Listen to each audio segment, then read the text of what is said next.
자, 저는 그 참 이상한 것 같아요. 이런 일이 벌어질 때마다 이상하다라는 게, 대통령은 대통령께서 약속한 대로 나라를 이끌어 가고 있고, 또 민주당도 그런 방향으로 이끌어 가고 있는 상황이에요. 뭐 이런 경우들 많죠. 청와대 들어갈 때 다르고 나올 때 다르다. 뭐 이런 얘기가 있는데, 뭐 선거 때는 뭐 국민들이 원하는 거 다 해줄 것처럼 이렇게 얘기하다가 막상 이제 청와대 들어가면 생각이 바뀌어가지고 기득권 세력과 뭔가 타협을 하는 이런 정치를 하는 모습을 여러분들이 이제 많이 보셨기 때문에 뭐 이재명 대통령님도 청와대 들어가가지고 생각이 좀 달라진 거 아니냐 뭐 이렇게 생각하시는 분들도 있는 것 같은데, 네, 복만삼님, 우리 찐명들 좀 힘들다 싶으면 해결해 주시는 잼통님, 저번에도 집청래 때문에 힘들 때 그러시고, 그러니까 우리가 이게 다 이겨요. 이기게 돼 있어. 예. 우리가 이제 친명인데, 예. 대통령이 이재명인데 우리가 친명이잖아. 대통령이 대한민국에서 힘이 제일 센 사람인데 그 뭐 정청래 따위 뭐 이런 걸 해결을 못 하겠습니까? 근데 다 일이 이제 때가 있다 보니까 다 한 번에 우리가 생각하는 거대로 한 번에 해결이 안 돼요. 그래서 다 때를 기다렸다가 해결을 하나 둘씩 해나가야 되기 때문에 뭐 시간이 좀 걸릴 뿐이지, 뭐 대통령이 마음 먹으면 다 해결할 수 있는 겁니다. 뭐 지방선거 공천 뭐 걱정하시는 분들이 있는데 공천 문제도 이제 거의 다 뭐 해결이 됐잖아요. 예. 뒤에 또 오늘 지방선거 관련해서 얘기 조금 더 드릴 것도 있는데 뭐 잘 해결이 돼가고 있어요. 그래서 여러분들이 무슨 그 정청래 따위 때문에 스트레스 받고 뭐 그럴 필요가 없어요. 그럴 필요가 없습니다. 그래서 여러분들이 이재명 대통령님 믿고 우리는 이제 우리 역할을 또 잘해주면 된다. 괜히 스트레스 받으면서 짜증내고 좌절하고 뭐 이럴 필요 없습니다. 전혀 그럴 필요가 없어요. 다시 아까 하던 얘기로 돌아가서 이제 말씀을 좀 드리면은 그래서 뭐 대통령 되면은 이제 생각이 바뀌는 이런 사례들이 많았기 때문에 이재명 대통령도 뭔가 대통령이 되니까 본인의 생각이 바뀌는 거 아니야? 뭐 이렇게 생각하시는 분들이 있는 것 같은데 전혀 그렇지 않다라는 거예요. 예, 대선 때 다 국민들에게 했던 얘기고, 예, 본인이 약속한 거, 뭐 대통령께서는 공약 이행률이 뭐 90%가 넘어가잖아요. 뭐 성남시장 시절에도 그랬고 경기지사 시절에도 그랬고 그리고 지키지 못할 약속 같은 건 애초부터 하지도 않습니다. 그래서 공약 이행률이 높은 거죠. 그래서 지킬 것만 약속을 하니까 공약 이행률이 높아지는 거지. 그래서 오늘 뭐 이해운 장관을 임명한 문제를 둘러싸고 뭐 털레반을 비롯해서 일부 이제 좀 진보 성향을 가지고 있는 뭐 이런 분들이 뭐 비난을 하는데 전혀 비난할 일이 아니에요. 그리고 새로운 일도 아니야. 윤석열 정부의 장관이었던 송미령 장관을 유임시켰고, 예? 보수 진영에 있었던 뭐 권오을 그 보훈부 장관을 임명을 했고, 뭐 보수건 진보건, 그리고 대선 때 계속 강조를 했던 부분이 그거잖아요. 대통령께서는 빨간색이건 파란색이건 상관없다. 예. 뭐 이른바 흥묘백묘론이 아니라 청묘정묘론이네요. 그죠? 예. 중국에서는 등소평이 흥묘백묘론을 얘기를 했는데 뭐 검은 고양이건 흰 고양이건 쥐만 잡으면 된다. 예. 이러면서 이제 우리가 잘 알고 있는 현재 이제 중국의 실용주의 노선, 이걸 이제 천명한 사람이 등소평인데, 그래서 흥묘백묘론이라고 이제 보통은 얘기하죠. 실용적인 노선을 실리주의라고 그래요. 뭐 중국에서는 실용이라기보다는, 실용이란 단어가 이제, 실용주의라는 게 미국의 이제 철학 사조의 하나여서 실용주의 철학이라는 게 있잖아요. 예, 유용한 것이 진리다. 이런 이제 주장을 하는. 그건 사실 뭐 제국주의 철학입니다. 예. 유용한 게 진리면은 큰일 나는 거죠. 그러니까 이익이 발생하면 그게 진리가 돼. 그러면은 전쟁도 이제 유용한 거잖아요. 전쟁을 통해서 이익이 발생을 하잖아. 경제적인. 그러니까 이제 전쟁도 유익한 거고, 침략도 유익한 거고. 그래서 이제 제국주의 사상을 옹호하는 그런 철학이다라는 이제 인식들이 있어서 좀 진보 진영에서는 사실은 뭐 실용주의라는 단어에 대해서 뭐 약간의 거부감이 있습니다. 그래서 뭐 중국 같은 경우에는 실리주의다 뭐 이렇게 표현을 하는데 우리는 뭐 그죠? 그냥 실용주의로 지금 사용을 하고 있죠. 그래서 뭐 중국의 등소평은 흥묘백묘론을 얘기를 했는데 이재명 대통령은 청기적기론인가? 그죠? 빨간 깃발이건 파란 깃발이건 일만 잘하면 데려다 쓰겠다라는 게 대통령의 인사 철학이고, 그 인사 철학을 지금 초지일관 지켜나가고 있는 과정이에요. 뭐 새로운 일이 벌어진 게 아니야. 물론 이제 이해운 같은 경우에는 뭐 얼마 전까지도 윤석열을 옹호하는, 내란을, 계엄을 옹호하는 뭐 이런 이제 발언을 좀 하고 했기 때문에 뭐 거부감이 이제 더 큰 분들이 있을 수는 있긴 하지만은, 애초부터 대통령께서는 일만 잘하면 된다. 예, 빨간색이건 파란색이건 뭐 검정색이건 하얀색이건 일만 잘하면 된다라는 게 이재명의 인사 철학이고 국정운영 철학이었어요. 그러니까 새로울 게 없는 거죠, 지금. 놀랄 게 없는 겁니다, 사실은.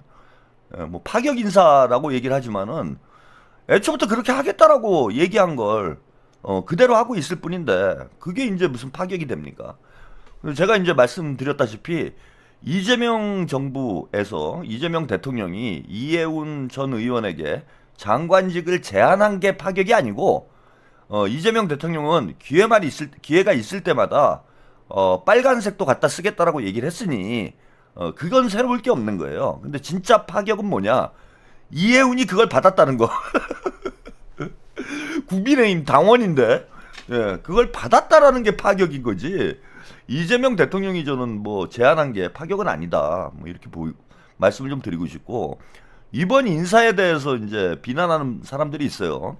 저는 초지일관 이재명 대통령이 이제 취임한 이후에 이재명 대통령의 인사에 대해서 뭐 이러쿵저러쿵 저는 시비하지 않는다라는 제 나름의 이제 원칙이 있고, 또 하나는 이재명 대통령께서 아까 말씀드린 대로 능력 있으면 다 갖다 쓰겠다라는 입장을 가지고 있고, 저는 그런 인사 철학을 지지하는 사람이기 때문에 대통령께서 우리가 볼 때도 좀 뭐 보수 진영이나 뭐 기득권이나 뭐 이런 쪽 인사들을 갖다 쓴다고 해도 그것에 대해서 저는 뭐 크게 반대를 하지 않았어요.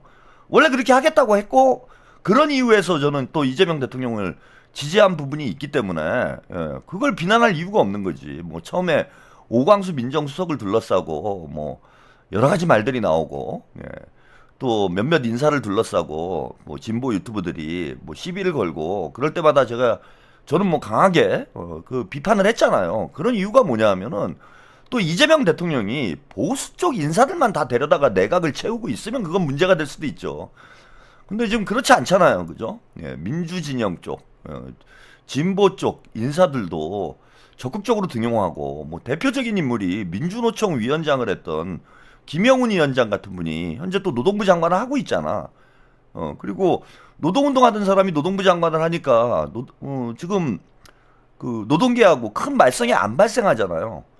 그래서 한편에는 김영훈 장관 같은 사람도 있고, 또 한편에는 뭐 이해운 장관 같은 사람도 있고, 균형 있게 지금 국정 운영을 해나가고 있기 때문에 그 한두 사람 뭐 어찌 보면은 좀 색깔이 맞지 않는 사람을 갖다 쓴다고 해서 그게 이재명 정부의 어떤 본질이 바뀌는 뭐 이런 문제다라고 저는 생각하지 않습니다.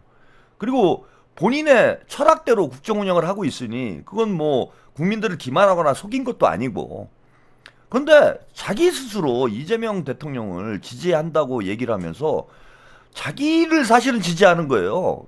이재명을 지지한다라면은 이재명의 정치 철학, 이재명의 정책, 노선, 이재명의 인사 원칙, 이 모든 걸 다 지지를 해야 되잖아. 근데 자기들 말로는 이재명 대통령을 지지한다라고 하면서 사사건건 이재명은 본인의 철학대로, 본인의 원칙대로 인사를 하고 국정운영을 하고 있는데 사사건건 시비를 걸어요. 저는 이걸 명팔이라고 보는 거예요. 예, 제가 명팔이라고 얘기하는 게 바로 이런 겁니다. 뭐 이재명 지지한다 그러면서 뭐 돈 걷고 그런 걸 명팔이라고 하는 게 아니라, 겉으로는 이재명을 지지한다라고 얘기를 하면서 시청자들 끌어모으고, 속으로 실제 방송 내용을 들어보면은 이재명 정부의 국정운영 철학과는 거리가 먼 내용 가지고 방송을 하고 있는 자들, 이런 사람들을 제가 명팔이라고 하는 겁니다. 닭발 먹고 오리 발린 국민들을 위해서 일 잘하면 오케이죠. 능력 없는 문파들보다는. 예. 그래서 명팔이라고 하는 거예요. 예. 그러니까 본인들의 성향에 맞는 사람들을 지지를 하면 되는 거야.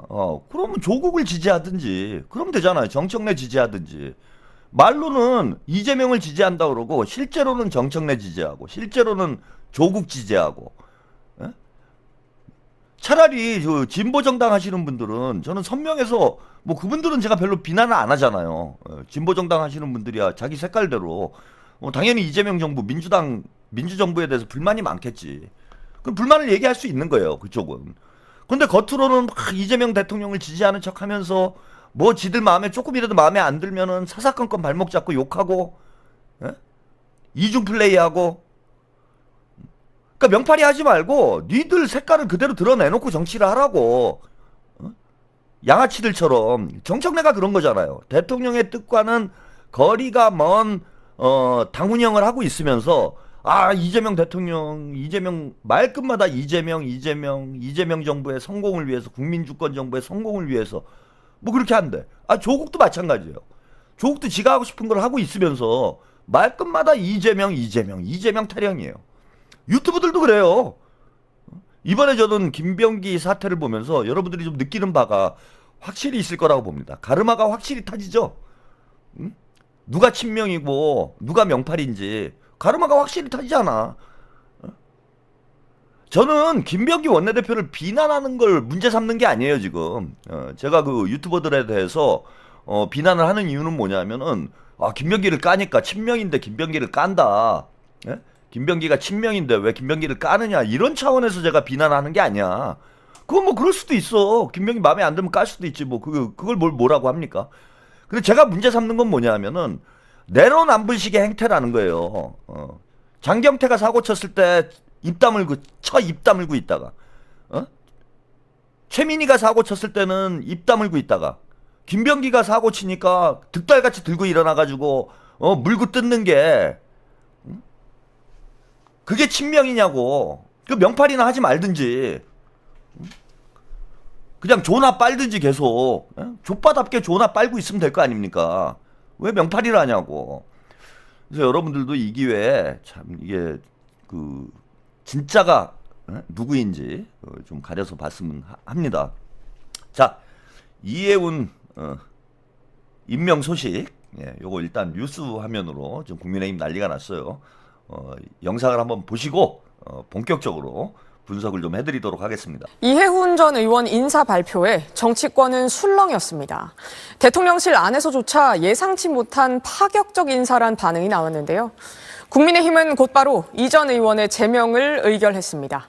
인선의 배경은 강민우 기자가 전합니다.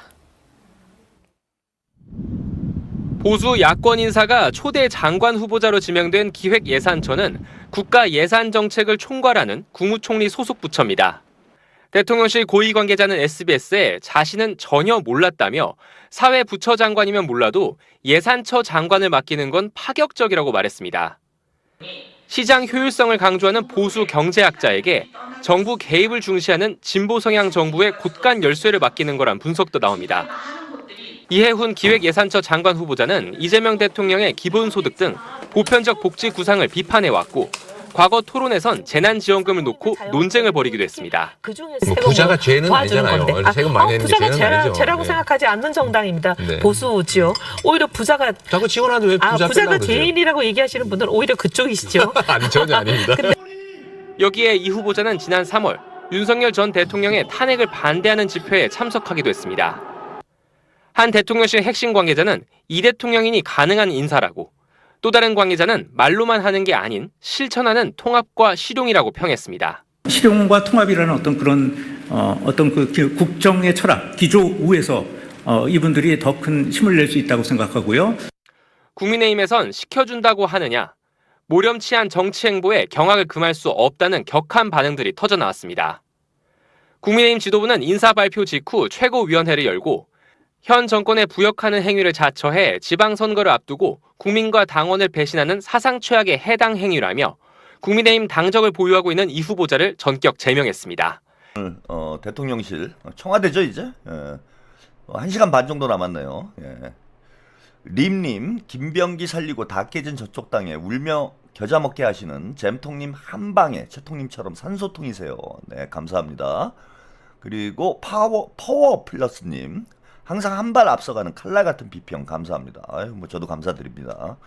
뭐 한 발이 아니라 한 열 발쯤 앞서가기 때문에 구독자가 늘질 않습니다. 이제 좀 적당히 앞서가야 될 것 같아요. 저도 좀 대중성을 견지를 하면서 가야 될 것 같습니다.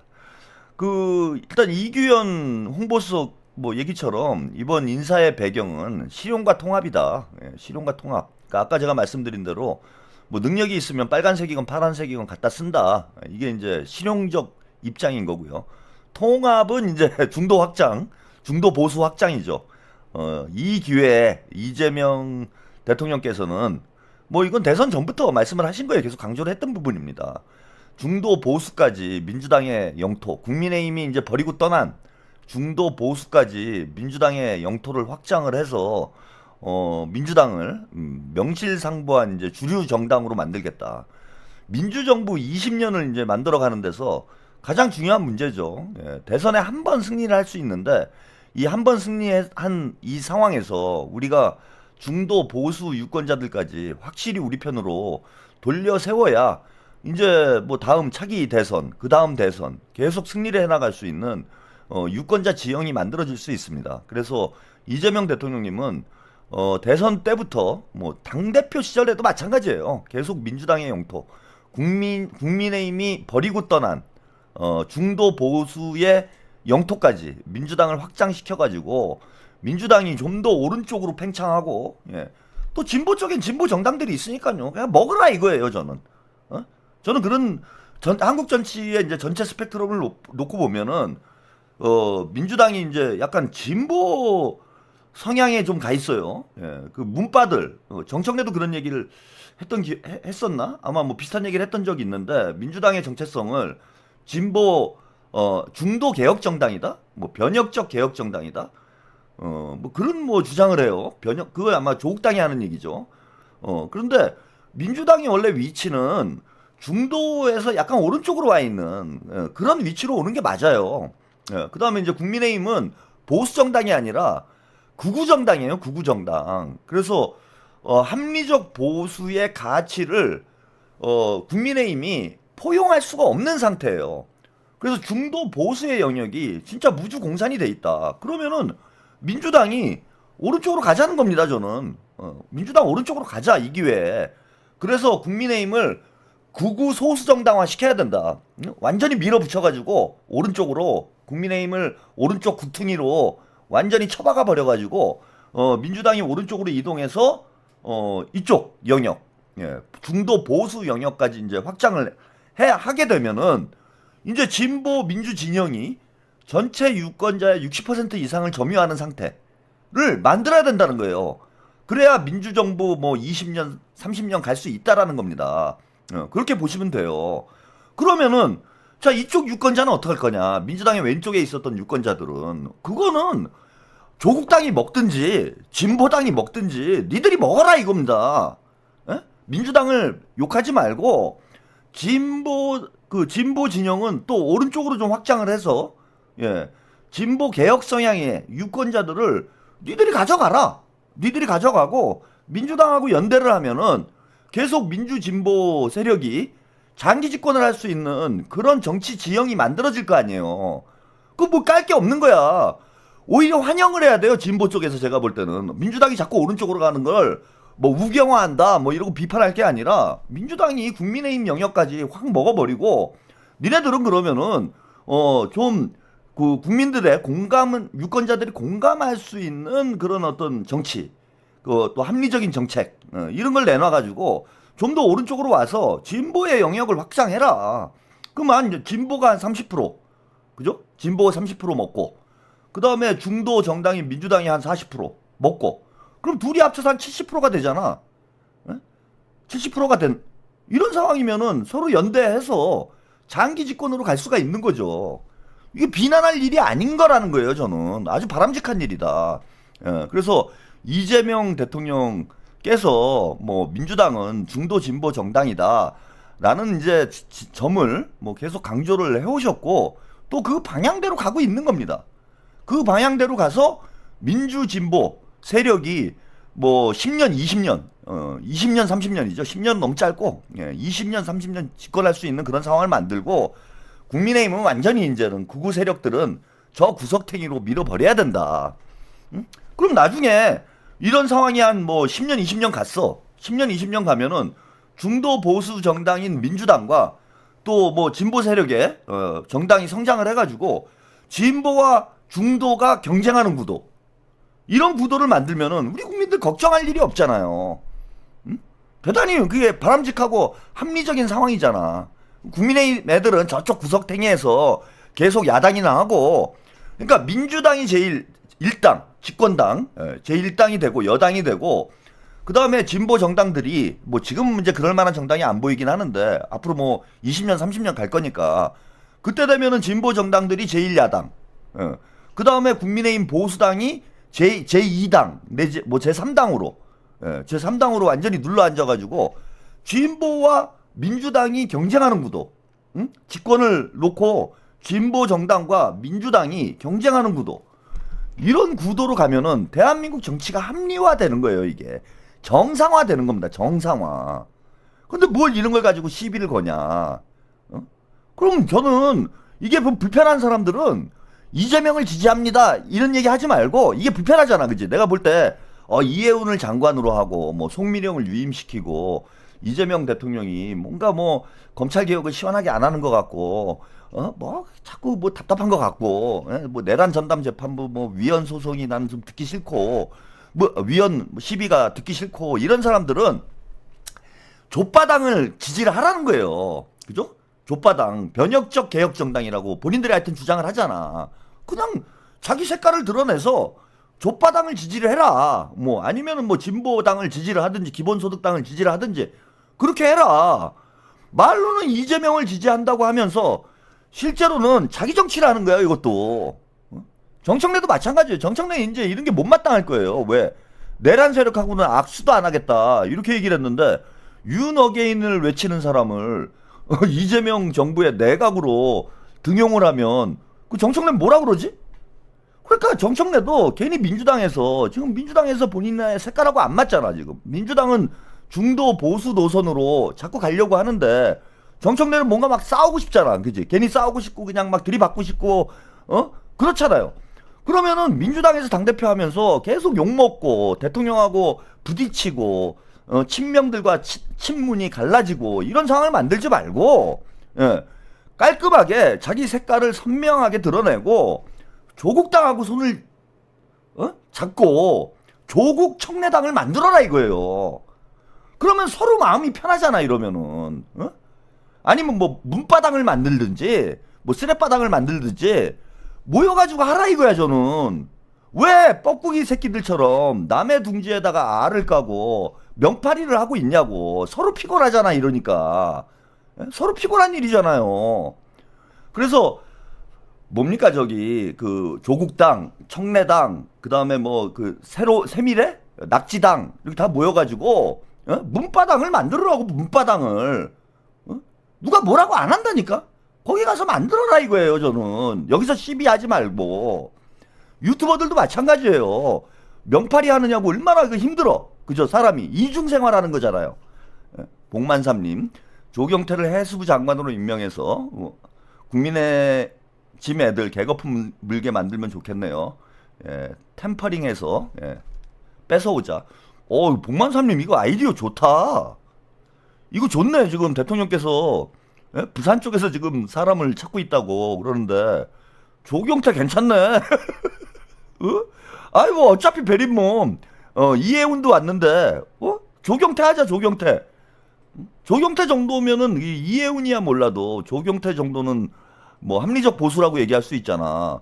그 조경태를 해수부 장관으로 임명해. 야 그거 좋네 아주. 야 복만사님 한 건 했어. 좋은 아이디어 되겠습니다. 완전히 뭐 그럼 PK가 아수라장이 되겠죠. 그죠? 선거를 놓고 봐도 아주 뛰어난 전략이에요. 그래서 이제 말씀드리다 뭐 계속 말씀을 이어가면은 뭐 새로울 게 없는 거다. 대통령은 본인이 약속한 대로, 물론 좀 이런 문제는 있어요. 어떤 문제가 있냐면 이해운이 과연 중도 보수냐. 그런데 이제 문제가 있죠. 그러니까 이게 중도 보수로 영토를 확장해야 되겠다 이렇게 생각을 하셨던 것 같은데 지금 국민의힘 이제 처음엔 했는데 국민의힘 돌아가는 걸 보니까 야 이게 중도가 아니라 완전히 다 먹어야 되겠다. 뭐 이렇게 된 것 같아 지금. 예, 이게 중도가 아니라 그냥 국민의힘의 심장에다가 칼을 꽂아버렸잖아. 깃발을 꽂아버렸잖아. 파란 깃발을. 예? 국민의힘의 심장에 파란 깃발을 팍 꽂아버렸어. 그러니까 이게 중도 보수 쪽으로 계속 가다 보니까 야 이거 저쪽도 더 먹을 수 있는 거 아니야? 그리고 너무 계속 가요 지금. 예, 대통령님이 너무 가시는 것 같아. 근데 이제 이해운까지가 우리 영토다 이렇게 된 거잖아요. 이제 깃발을 이해운까지 찍은 거잖아. 윤어게인까지도 우리가 먹겠다. 뭐 거의 이 정도 분위기로 깃발을 꽂아놨기 때문에 이제는 뭐 중도 확장을 넘어서 아예 국민의힘을 그냥 말살하는, 예, 이 정도면 국민의힘 말살 정책이라고 봐야 돼요. 예? 국민의힘 말살 정책이다. 아예 그냥 보수 정당을 없애버리겠다.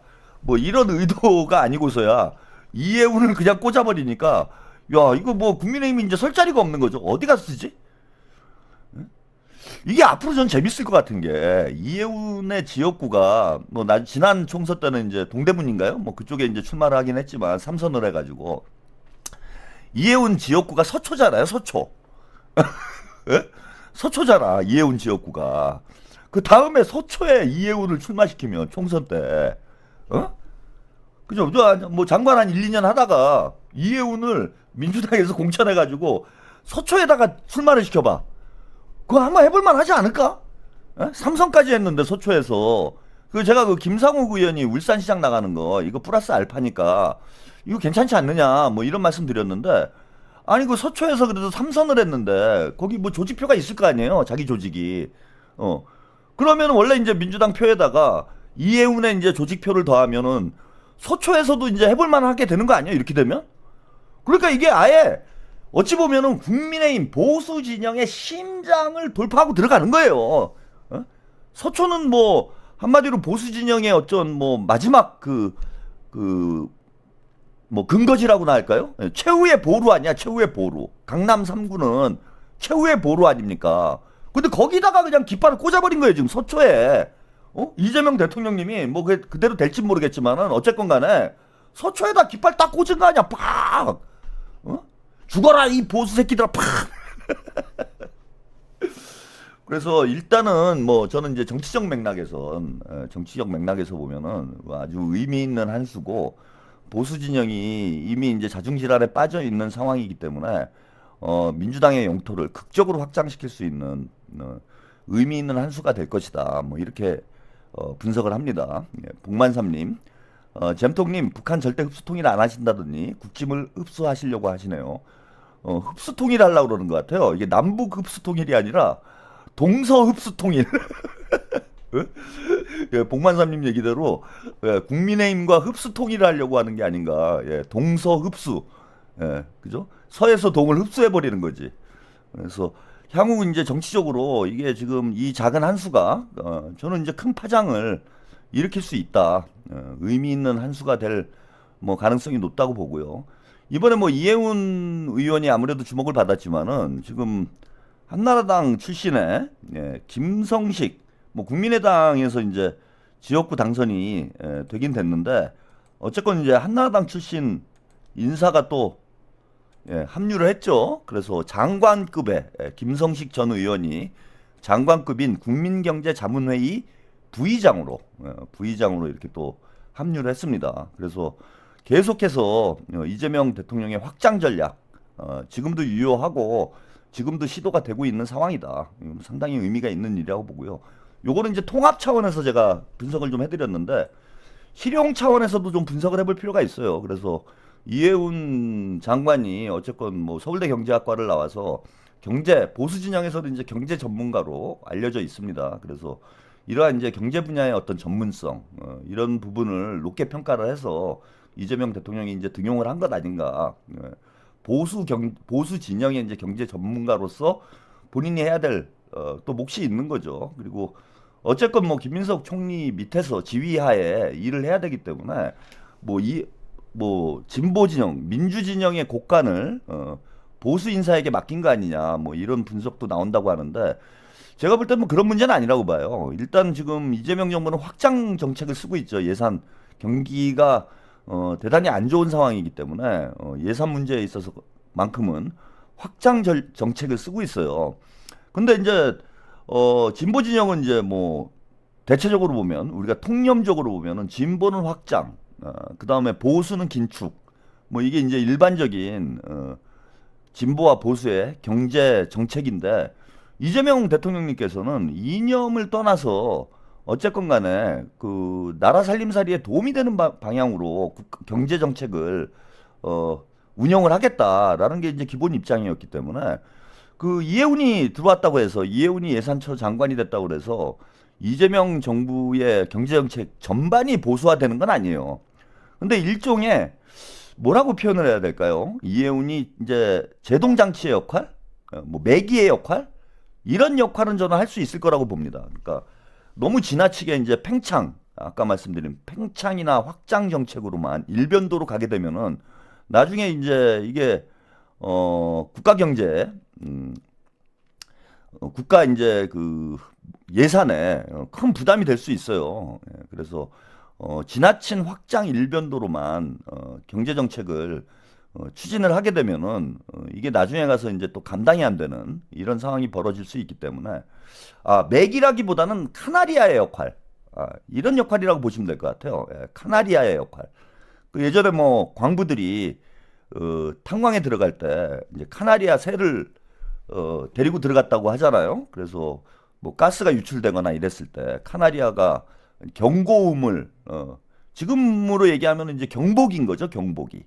그래서 지나치게 확장, 팽창 정책으로만 갈 경우에 예산 운영을 지나치게 이제 확장 정책으로만 갈 경우에 이것이 자칫 잘못하면 갱도가 무너지는 그런 이제 위기로 갈 수도 있기 때문에 저는 이해운을 이재명 정부 전체 전반적으로 보면은 이제 진보 성향의 개혁 성향의 이런 이제 인물들이 많이 포진이 돼 있잖아요. 근데 여기서 다른 목소리를 낼 수 있는 사람, 다른 목소리를 낼 수 있는 카나리아를 영입을 해서 지나치게 확장 정책으로 가서 경제에 이게 오히려 해가 될 수 있는 이런 상황을 미연에 방지하는 거죠.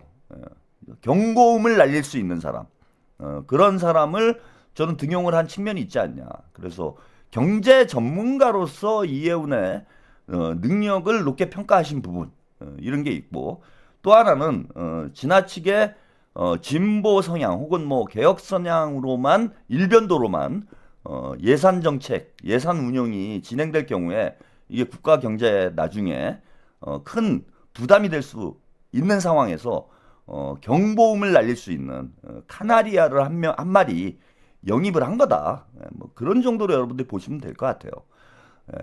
사이다 TV님, 저는 이렇게 된 거 경기 양평에 정병국, 경남 양산에 김태호 내친 김에 부산에 조경태까지 다 품었으면 그냥 국민의힘을 흡수를 하면 어떨까요? 어차피 당도 깨질 것 같은데.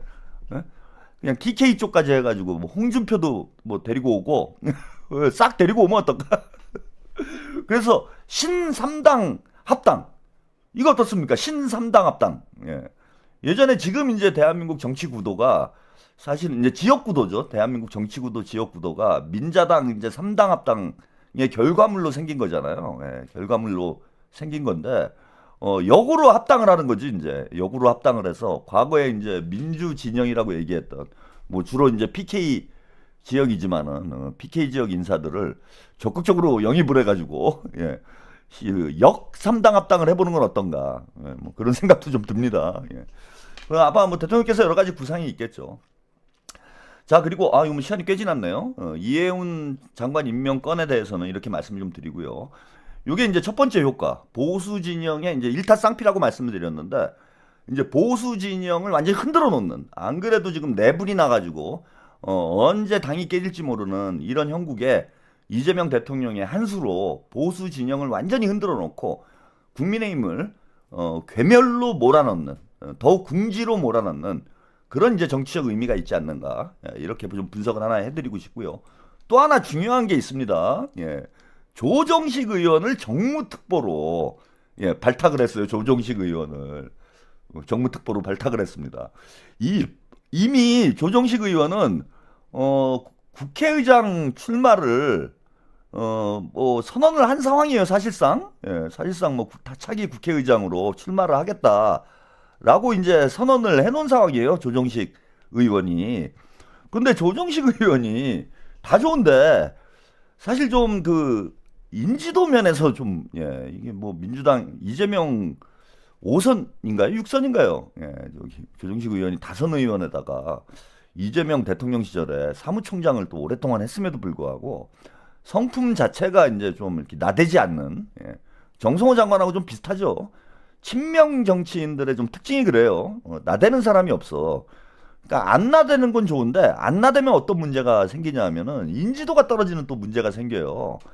그래서 조정식 의원의 뭐 역량이야 당연히 지금 뭐 국회의장을 하고도 남을 그럴 역량을 가지고 있는 건 맞는데 이게 이 유튜브 정치 시대에 조정식 의원의 인지도가 너무 떨어지는 이게 좀 단점이에요. 그래서 국회의장 경선이 어쨌건 간에 지금 이제 당원 투표가 20% 정도 반영이 되잖아요. 이렇게 되면은 이제 또 정청래가 제가 뭐 말씀을 여러 차례 드렸지만은 박지원하고 정청래 연임과 박지원 국회의장을 서로 딜을 한 거 아닌가라는 저는 의혹을 가지고 있어. 그래서 지금 상황에서 국회의원 80%, 당원 20%로 투표를 하면은 조정식 의원이 그냥 뭐 국회의장이 되는 거죠. 근데 제 느낌적 느낌은 지금 1인 1표제 정청래가 목숨을 걸고 있고 박지원이 정청래를 계속 엄호하는 걸로 봐서는 국회의장 선거를 정청래가 50대 50으로 바꿀 가능성이 있어요. 제가 볼 땐 그래. 그리고 그걸 또 굳이 반대하기가 어려워요. 당원 50%를 하자라는 걸. 그걸 반대하기가 좀 그렇지. 그죠? 우리 당원의 입장에서 볼 때 당원 민주주의가 어쨌거나 확장되는 건데 국회의장 선거를 하는데 당원 비중을 50%로 늘리자. 이거를 무슨 명분으로 반대를 합니까? 예? 친명 의원들도 그건 반대하기가 참 난감한 문제가 되고 뭐 저도 유튜버로서 저는 뭐 할 말은 하겠지만은 그래도 원칙적으로는 잘못된 게 아니기 때문에 그걸 뭐 욕하기가 어려워요. 그래서 이러면 참 난감한 거죠.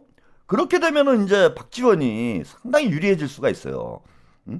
그 50대 50으로 만약에 변화를 주게 된다. 그러면은 박지원이 한번 해볼 만한 거지.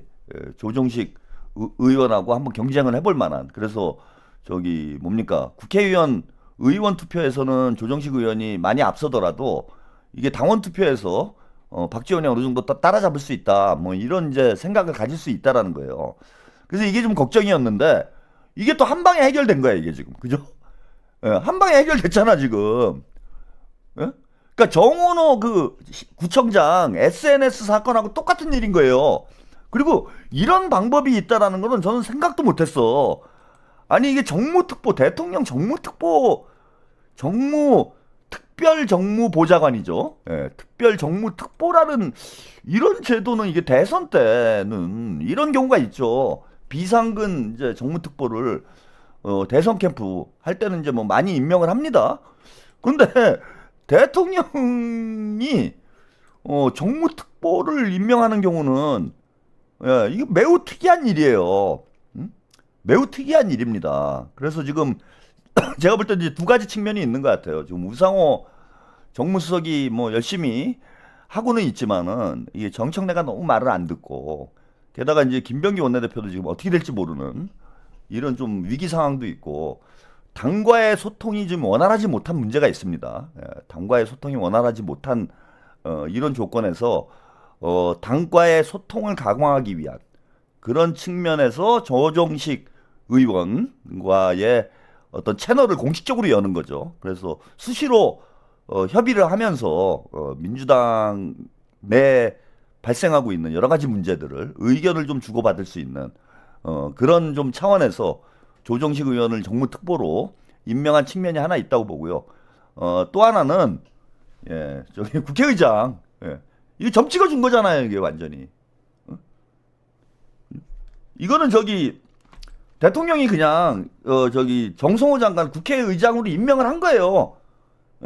그런 거잖아. 지금 상황을 놓고 보면은 정성호 의원 정성호가 아니죠. 죄송합니다. 조정식 의원 국회의장 하세요 하고 국회의장 임명장이지 이게 정무특보를 발탁했다라는 게 정무특보 임명장이 아니고 제가 볼 때는 국회의장 임명장이에요. 조정식입니다 여러분. 친명은 박지원 아니에요. 조정식 찍으세요 라고 우리 당원들한테 이제 메시지를 던진 거잖아, 이거 완전히.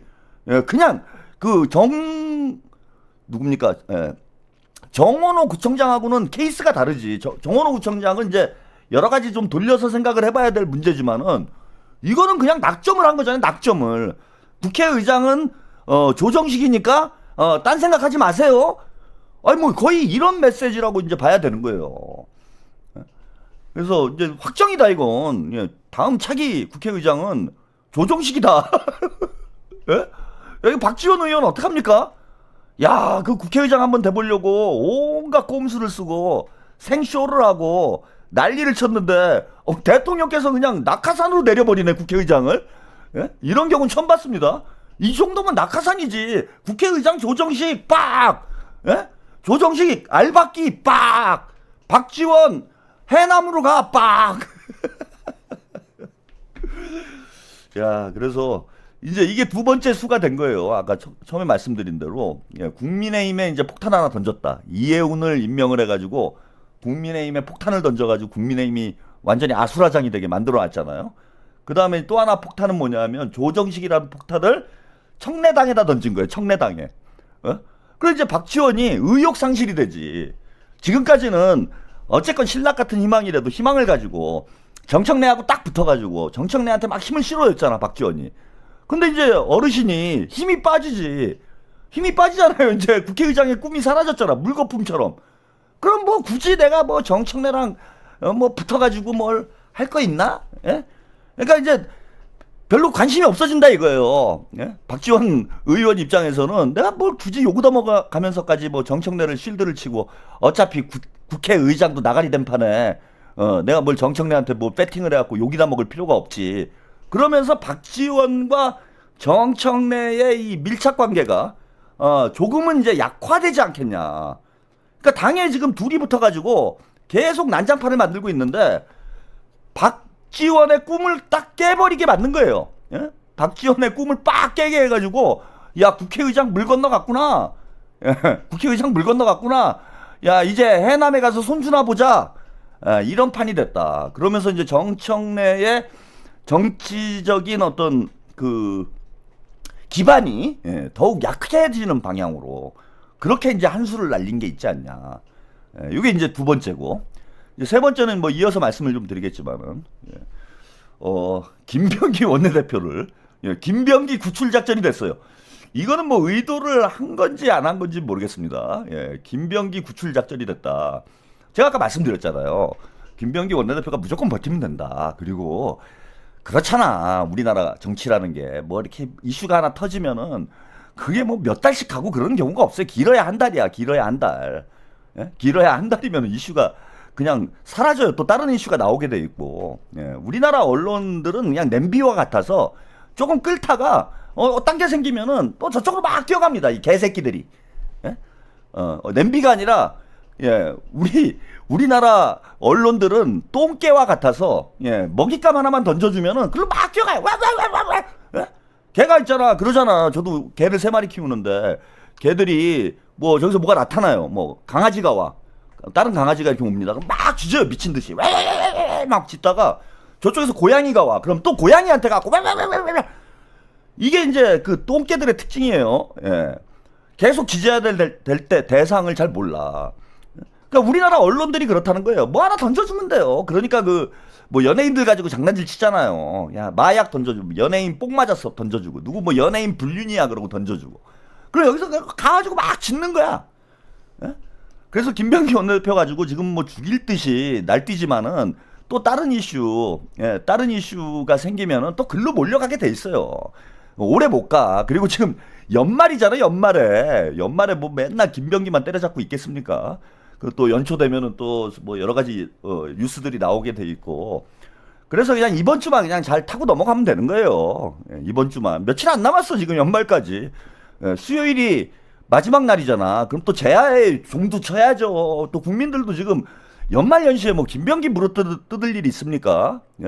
가서 뭐 해돋이도 봐야 되고 제야의 종도 쳐야 되고 할 게 많은데.